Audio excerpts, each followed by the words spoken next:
les doy la bienvenida a este foro Educación 2030, un acuerdo imposible, evento que ha sido declarado de interés nacional por la Presidencia de la República y de interés ministerial por el Ministerio de Educación y Cultura.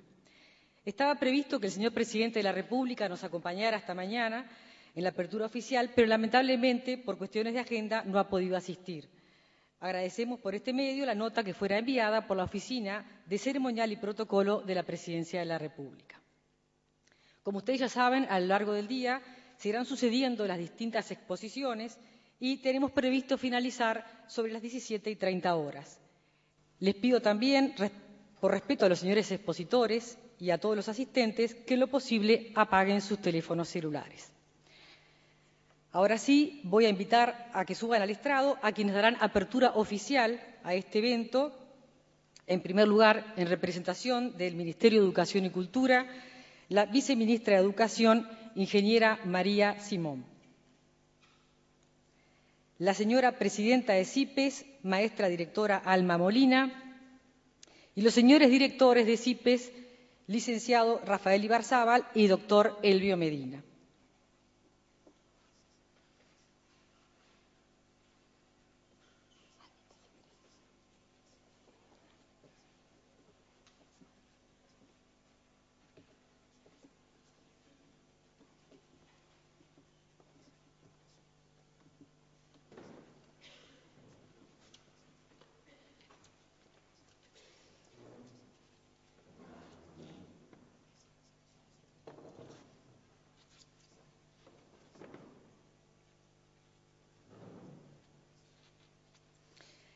En primer lugar, y explicando los motivos de esta convocatoria, hará uso de la palabra el doctor Elvio Medina, director de CIPES.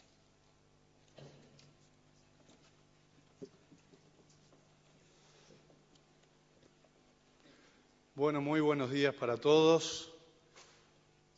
Bienvenidos, siéntanse personalmente muy bienvenidos todos y cada uno de ustedes.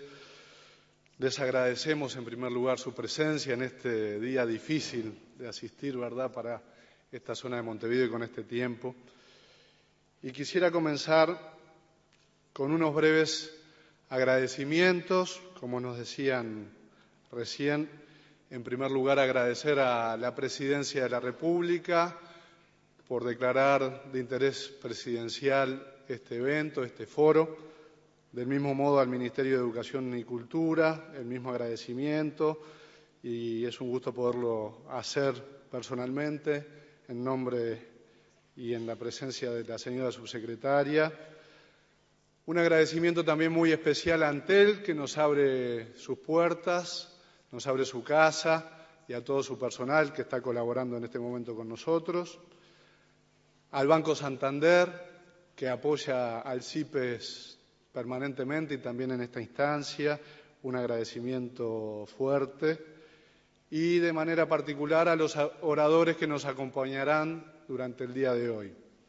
Sin lugar a dudas, el agradecimiento también a la presencia de cada uno de ustedes. Estamos realmente muy felices desde el CIPES de poder concretar este evento, este encuentro que trata de trabajar en bien de la educación nacional. Y les voy a pedir la paciencia de escuchar por 10 minutos aproximadamente los motivos que nos llevaron a hacer esta convocatoria. No sé si todos saben que el CIPES nace allá por el año 2002, en plena crisis nacional y crisis económica, movido por algo que vivimos un grupo de personas vinculadas a la educación, como un escándalo que nos retaba a todos. Un pequeño dato llegó a nuestras manos, y era que en el este de la ciudad de Montevideo, en algunas escuelas del este de la ciudad de Montevideo, el 36% de los niños de primer año de escuela repetían primer año de escuela. En un contexto donde había otras escuelas y centros educativos donde, como contracara, quizás un niño cada 2 años repetía ese año, ese primer año de escuela. nosotros lo vivimos realmente como un reto de contraste, de desigualdad, que nos convocaba a poner esfuerzos para romper esa disyuntiva, esa contradicción, porque entendíamos que los uruguayos teníamos los medios y la responsabilidad de poder superar esa realidad.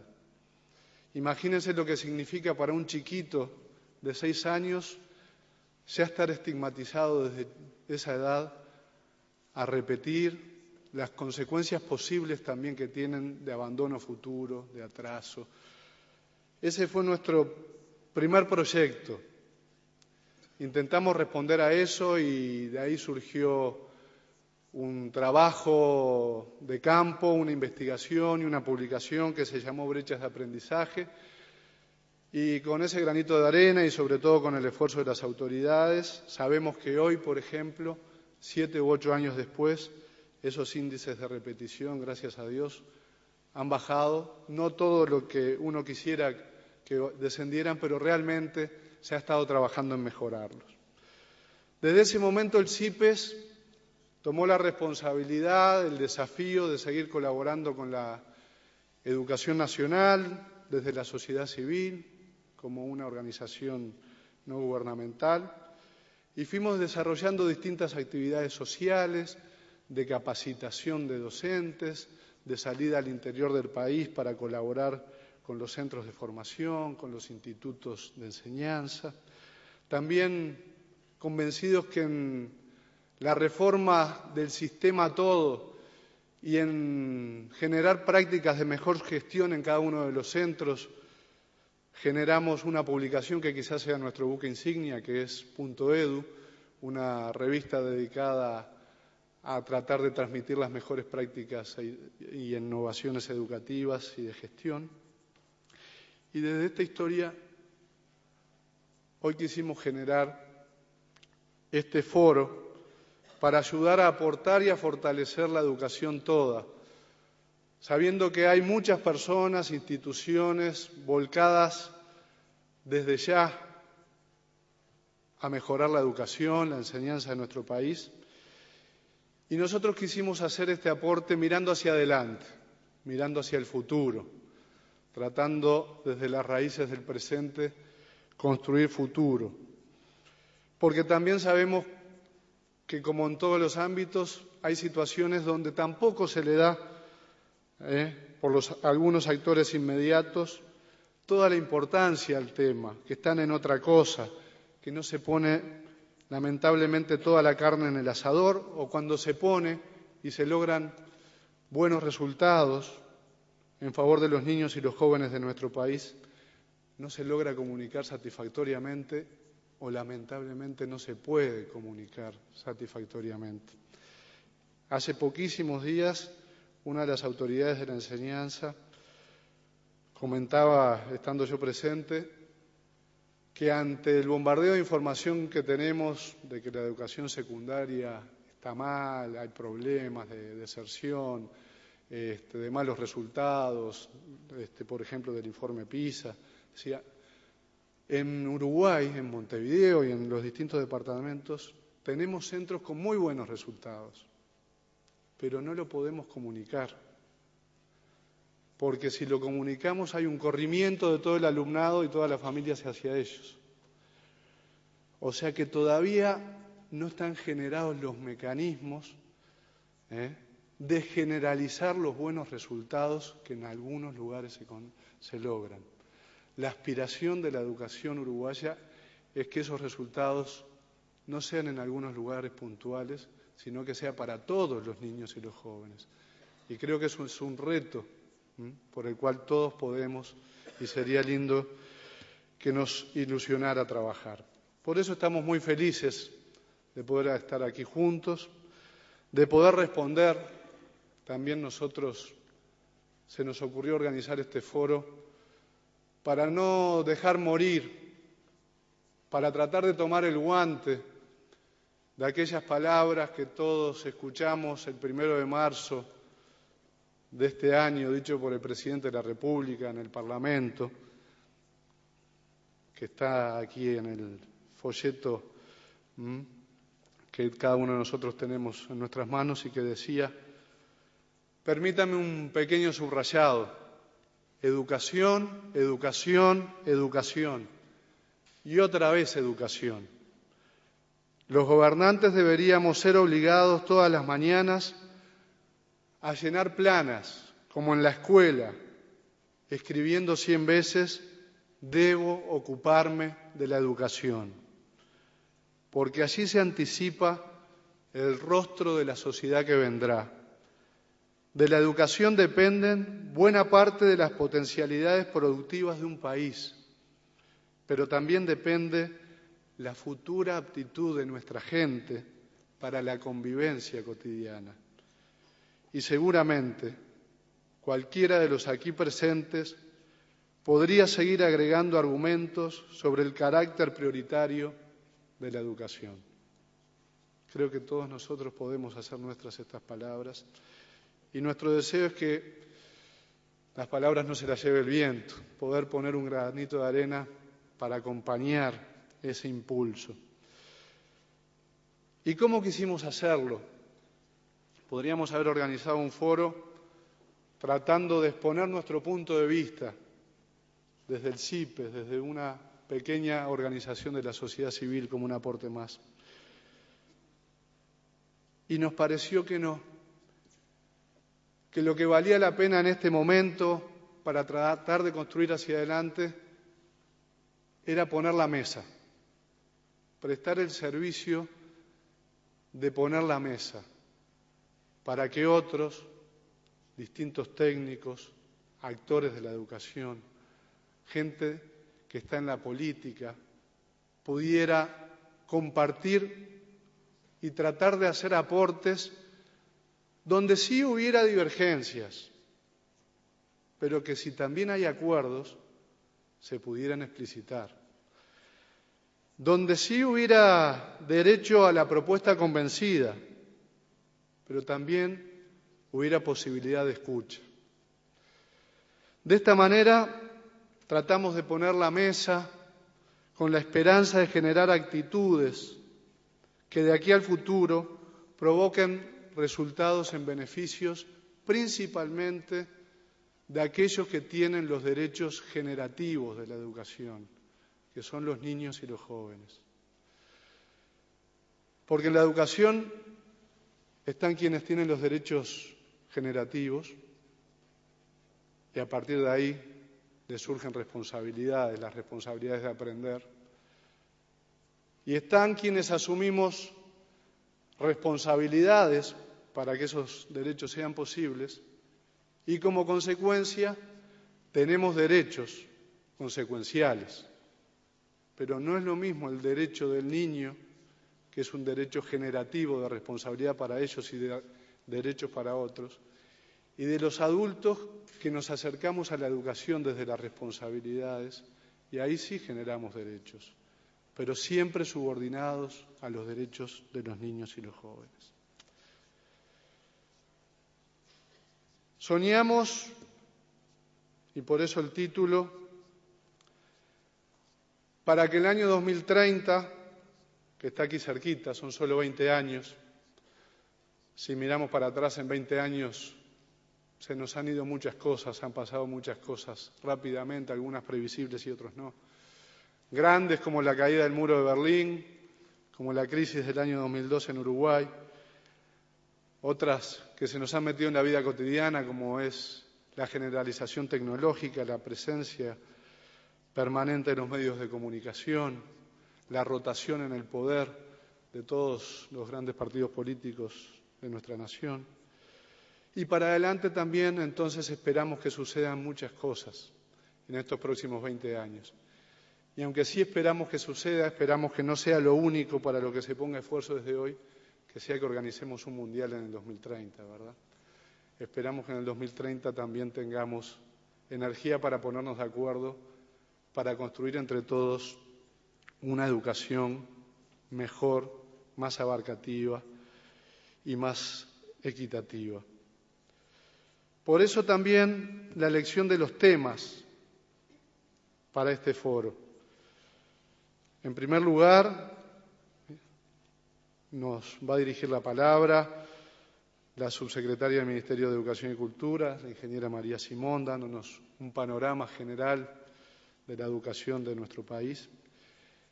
Y después le pedimos al sociólogo César Aguiar que pueda transmitirnos, compartir con nosotros cuál entiende él desde su experiencia y formación que son los escenarios actuales y los escenarios que se nos vienen para la educación, porque no podemos soñar con una educación que no esté inserta en la realidad.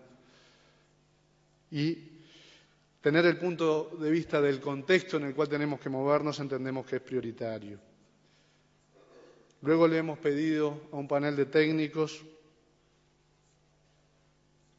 que nos planteen los principales lineamientos y lo que entienden como los cambios imprescindibles para nuestra educación. Estará presente el maestro Luis Garibaldi, el doctor Jorge Brumberg y el sociólogo Federico Rodríguez.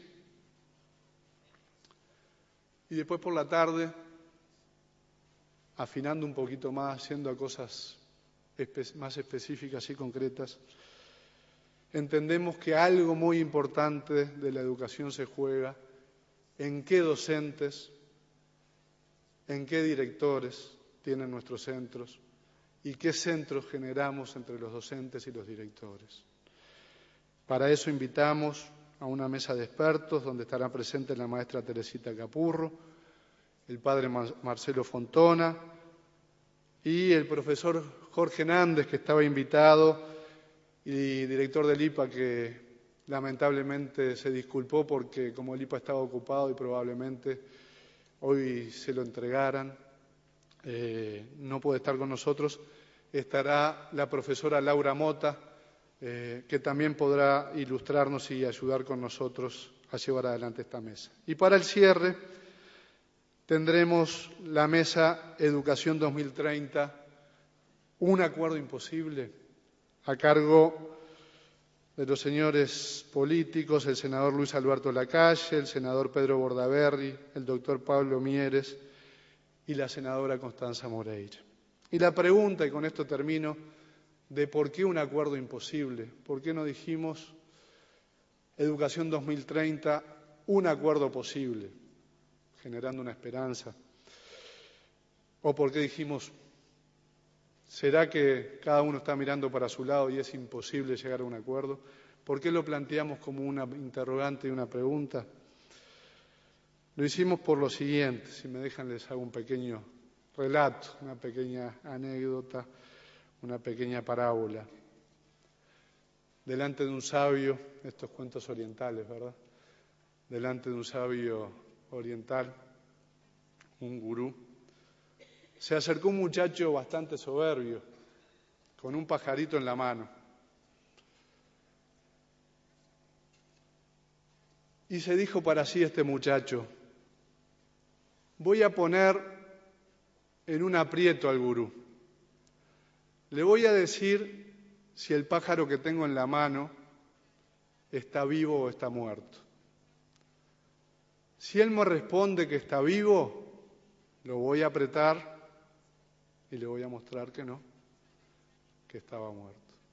En cambio, si me responde que está muerto, si está vivo, lo aprieto y lo mato. Si me responde que está muerto, abriré mi mano y el pájaro saldrá volando. Efectivamente, entonces, este muchacho le hizo la pregunta a este gurú, a este sabio. Y este hombre, que efectivamente era sabio, conociendo el interior de las personas, le dijo, la respuesta está en ti, la respuesta está en tu interior. O sea, que a la respuesta de si para el año 2030 será posible o no un acuerdo, la respuesta no nos la van a dar otros. La respuesta está en nosotros, en los medios que pongamos, en las trampas que nos pongamos unos a otros o en las actitudes y los acuerdos que tratemos de llevar adelante desde la posición de cada uno, pero que tratemos de construir juntos, de dar vida, de soltar ese pájaro y que realmente tengan vida los niños y los jóvenes y la sociedad toda de nuestro país. Bienvenidos y gracias por estar aquí una vez más. Muchas gracias.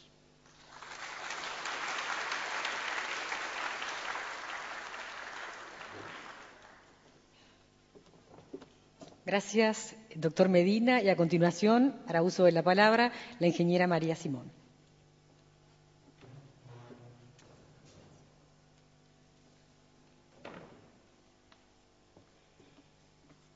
Buenos días a todos.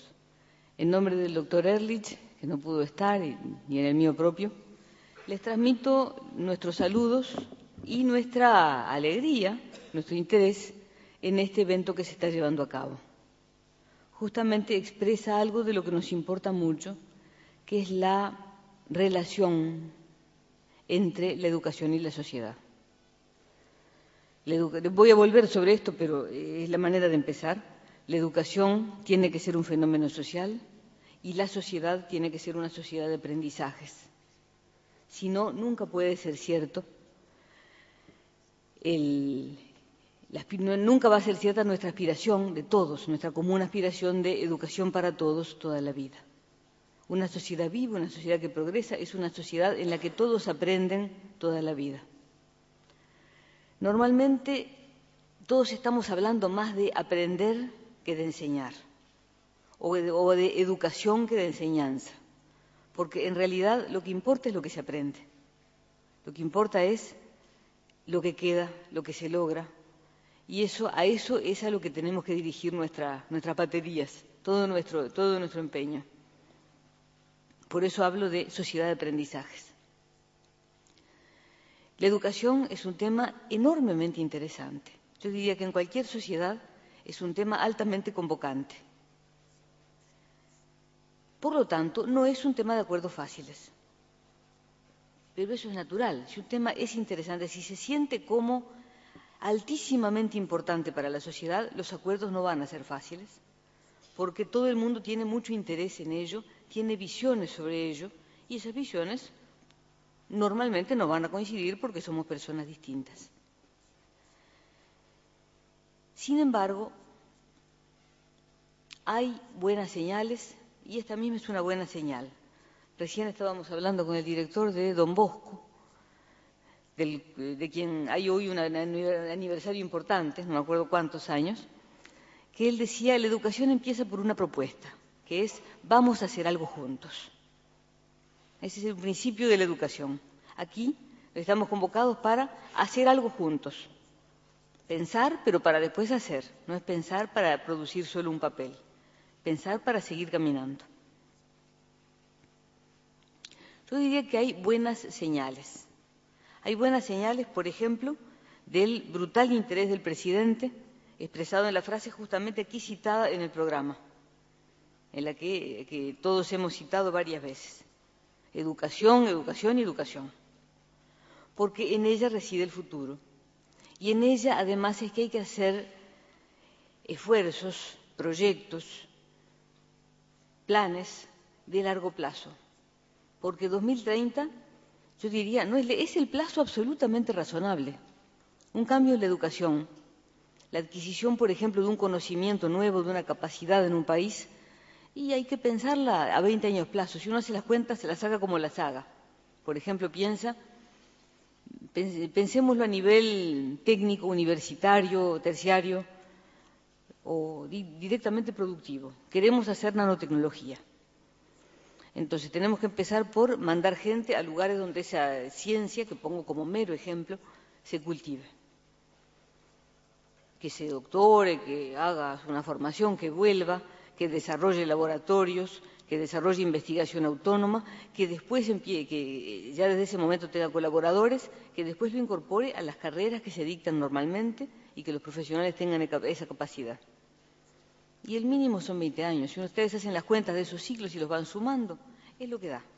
Así que 20 años es un plazo totalmente razonable. También son largos los plazos en que se notan los cambios. Por eso, y lo digo de paso, es que a veces se ha dicho, hay más recursos en la educación y no se notan grandes cambios. Pero ¿y cómo se van a notar? si los recursos decididamente mayores en educación existen a partir de 2008. Miren los presupuestos y las rendiciones de cuentas. El cambio fundamental es a partir de 2008. Lo que se puede notar rápido es la inversión, edificios, laboratorios, talleres, dependiendo del tipo de educación, pero los resultados en lo que aprende la gente, que en definitiva es lo que importa, lo que aprenden las personas, eso naturalmente tiene efectos largos, porque además tiene efectos en cadena. Uno mejora la formación de los docentes, que a su vez la vierten a sus estudiantes o alumnos o como se les llame según su edad. Pero la reflexión vale, porque a veces es natural también que las haya, aspiraciones de más corto plazo. Bueno, pero ¿y qué pasó? ¿Qué pasó? ¿Qué se hizo? Se está haciendo. También hay una muy buena señal, que es un importante acuerdo multipartidario, del que evidentemente se va a hablar hoy de tarde. Cuando el presidente Mujica es electo, desde antes de asumir, señaló 4 temas como prioritarios en la agenda y en los que era necesario tener acuerdos multipartidarios, porque tienen que ser políticas de Estado que vayan más allá de un gobierno. Podríamos añadir más, pero se empezó por 4, que son: el primero, educación, seguridad, energía y medio ambiente. Todos ellos totalmente lógicos. En cualquiera de ellos no se puede hacer esfuerzos por 5 años y después salir en otro sentido los próximos 5 años, porque eso da un camino zigzagueante o incluso que se imbrica sobre sí mismo y nos lleva a un lugar, nos lleva a un destino aceptado por todos. Esa es la otra clave: aceptado por todos o compartido por todos, con las naturales reservas, con los naturales matices, pero compartido por la sociedad. Porque el tema educación tiene que estar adentro de la sociedad, tiene que ser sentido por todo el mundo. También sobre eso quiero volver. En estos acuerdos multipartidarios hay algunas, se desarrollan en unas cuantas páginas, no muchas de todas maneras, es un acuerdo corto porque era lo que tenía que ser, de unas 20 y tantas páginas aproximadamente, pero yo diría, las ideas fundamentales son: la educación es un derecho humano y un bien público social, lo cual no excluye naturalmente a los actores privados. Hay servicios públicos que están en manos de privados, eso no debería sorprendernos, entre ellos el transporte, por ejemplo. Pero es un derecho humano que tiene que alcanzar a todos y además si es un derecho humano, tiene que ser universalizado con calidad. No es posible pensar, y en eso yo creo que a veces hay que volver como a las absolutas fuentes y decir las cosas en forma muy dura: no queremos educaciones distintas, para pobres y para ricos, para capitales y medio rural, absolutamente no. Lo cual no quiere decir que no se desarrollen en algunos lugares, por ejemplo, educaciones técnicas distintas. Uniformidad de nivel no quiere decir, por ejemplo, que en todas las carreras terciarias se haga exactamente lo mismo en todos los departamentos del país. Eso no es enriquecedor, eso no es una buena idea. Lo que es interesante es que haya distintas propuestas y descentralizar, que no es una palabra muy buena, yo preferiría distribuir bien en el territorio. No es, por ejemplo, a nivel universitario, poner una facultad de cada cosa en cada región, en cada departamento, todas iguales, sino desarrollar propuestas distintas y que a uno le puedan decir: mira, fulano, si querés estudiar biología marina, el mejor lugar es Rocha, y que eso esté acompañado de becas, de facilidades para obtener vivienda, de la posibilidad real de moverse. Entonces, universalizar con calidad. ¿Qué quiere decir eso? Perdón que estoy con tos. Quiere decir que no haya diferencias que deriven, por ejemplo, del nivel socioeconómico o que deriven de la localización geográfica. Y en eso sí tenemos una discriminación importante. Se ha hablado mucho del abandono en la educación secundaria, de que en el Uruguay, donde se completa normalmente el ciclo primario, casi universalmente, no se completa el ciclo secundario.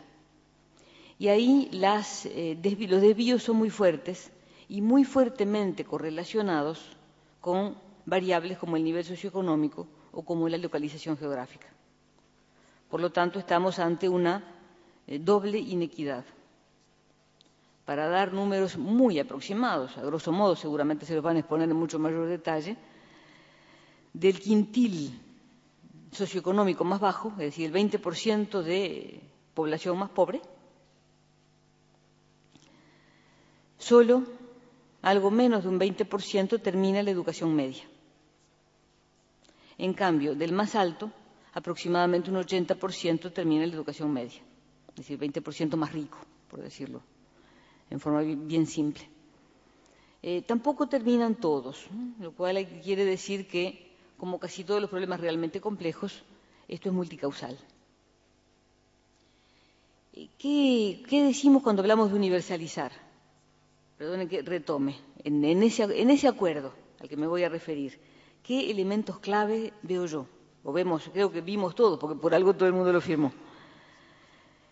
Universalizar con calidad, que sería la piedra de toque, quiere decir varias cosas. Quiere decir, por ejemplo, cuidar mucho mejor la primera infancia. En el Uruguay, donde la educación primaria es universal o prácticamente universal, sin embargo, la atención a la primera infancia es distinta, otra vez según nivel socioeconómico, según lugar geográfico. Hay lugares donde está surgiendo esa necesidad, incluso por otras causas. La educación no está sola en el mundo, por ejemplo, por la mucho mayor ocupación. Hay algunos departamentos en que, sobre todo fuera del medio urbano, es decir, en el campo, como se introducen nuevos cultivos, nuevas actividades, llega a haber lo que podríamos llamar desocupación negativa, es decir, hay más pedido de trabajo que oferta. Entonces, hay mujeres que ya no se quedan en la casa, que consiguen trabajo, en los cultivos de frutas, por ejemplo, en atención en agroindustrias, y aparece la así llamada necesidad de guardería. Pero no tenemos que proporcionar un lugar donde dejar a los niños, tenemos que proporcionar educación para los niños chicos, porque sabemos cada vez más lo importante que es ese periodo en el desarrollo de la persona. El desarrollo de la persona no solo en lo cognitivo, sino en la autoestima, en la formación de la personalidad. Entonces, tenemos que llegar a más. Tenemos que llegar idealmente hasta la atención del embarazo. Desde antes de nacer tenemos que atender a todos esos niños. Tenemos, ya lo dije, pero lo tengo que retomar, un tema importante en la educación media, que además de ser de inequidad, ahí es un tema muy complejo. Hay temas económicos en él, sin duda, bueno, eso rompe los ojos, pero también hay temas de motivación, de adhesión, de percepción de la educación como algo vinculado a la realidad, como algo vinculado al futuro, e incluso, y eso es peor, de percepción del futuro. Muchas veces la frase de los jóvenes es: